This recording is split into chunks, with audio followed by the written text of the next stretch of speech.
fertility rights, end quote. Now, of course, Lucifer's true goal regarding what Bailey has hinted at is man's destiny, of course, according to the Bible, is to enslave him in his one-world religion and his visible or externalized kingdom on the earth, which will restore to mankind these mysteries, including their sacred drama. To some people, talking about Satan as if he actually existed is a sign of mental retardation. And I have to tell you that these people who believe these things do not believe in Satan.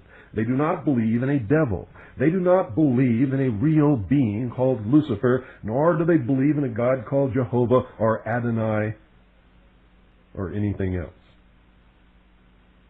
The whole key to the understanding of all of this lies in your knowledge that they believe these things to be metaphors for an evolutionary process which gave man intellect, through the use of which man will become God. They believe that there is some great power in the universe that connects all things, but it is not God. They call it the great architect of the universe.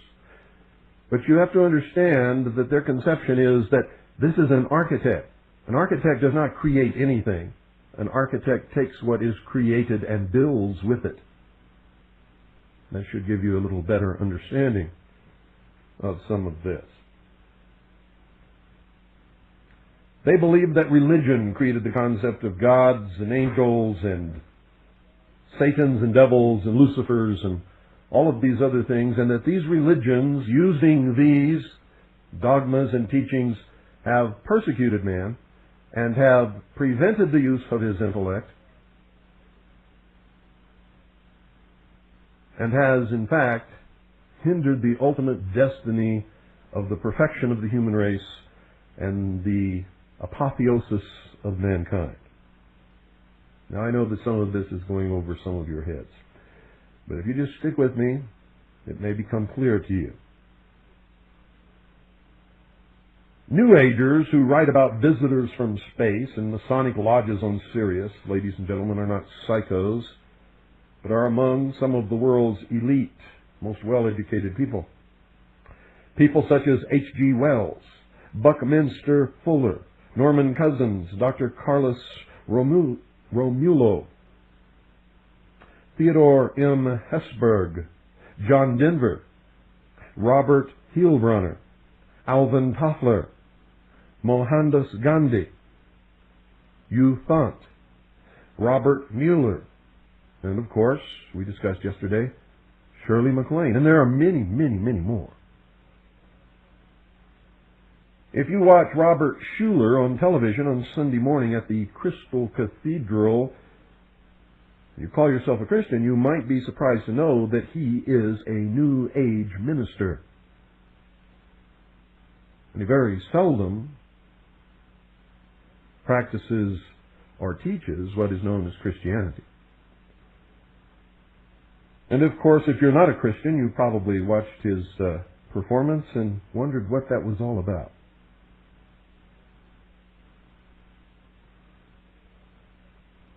These people are not exactly street people. Some of them are terribly influential and very rich. Why are they involved in all of this? Their strange beliefs put them in agreement with hundreds of millions of others in the New Age and in some of the Eastern religions of the world. They believe that man is about to experience a new step in evolution as a new, higher life form.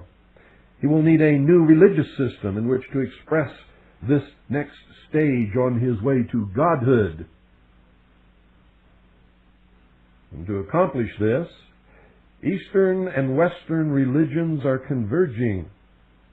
All these ecumenical councils and getting together of the different denominations and major religions of the world are blending them closer together until eventually There will only be one world religion. And you will either fit into that world religion or you will simply be eliminated.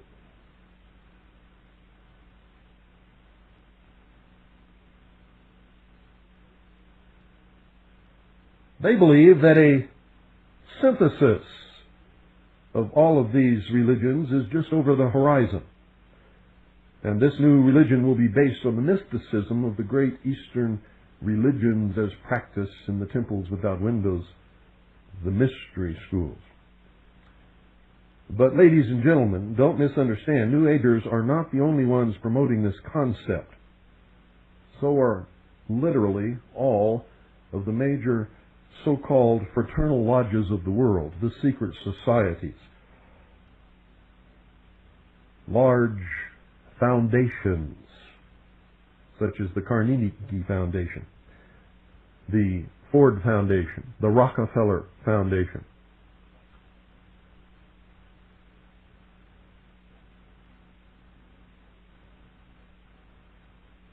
Henry Clausen, the former sovereign Grand Commander of the Supreme Council, 33rd degree, which is the mother council of world Freemasonry, is one who has also proclaimed this idea.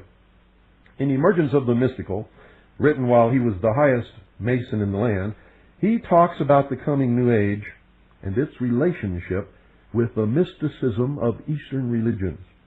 And he states, quote, "Today we are at the threshold of a new era. All signs point to this fact. We look toward a transformation into a new age, using, however, the insight and wisdom of the ancient mystics.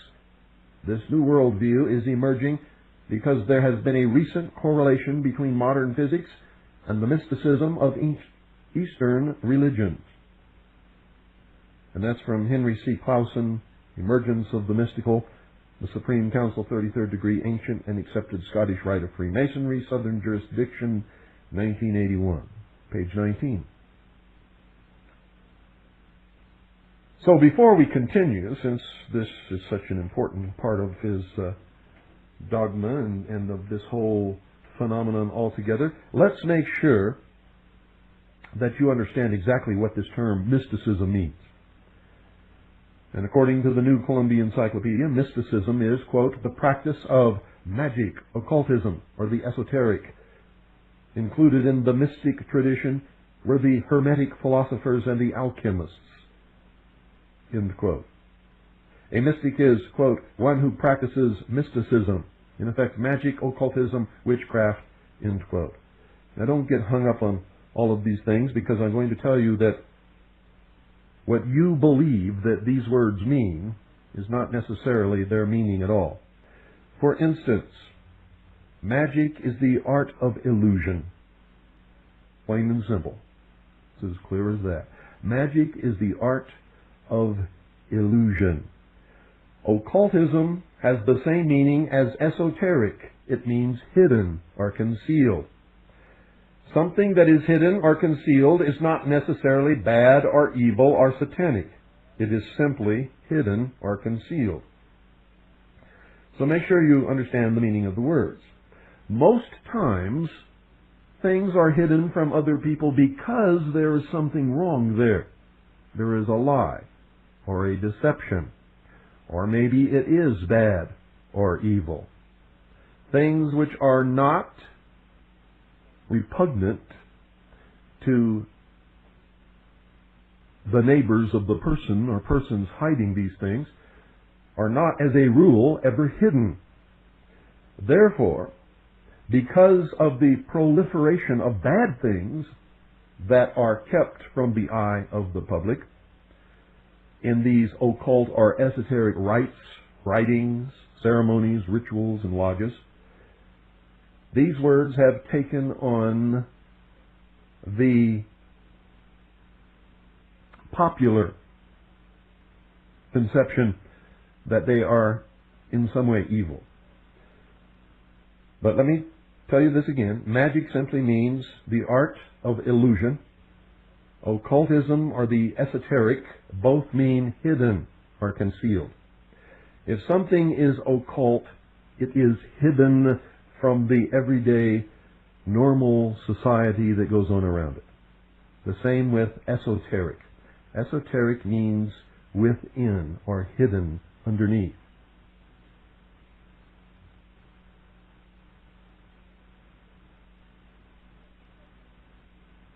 Now let's go back and look at Clausen's statement again, and perhaps now with a little more enlightenment.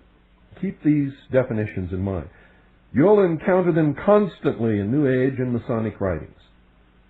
It's not surprising, folks, to find high initiates, the princes and adepts of Freemasonry, promoting New Age ideas. Indeed, New Age authorities refer frequently to Freemasonry and its role down through the centuries in preserving the occult mystery religions of ancient days, and so do the leaders of Freemasonry.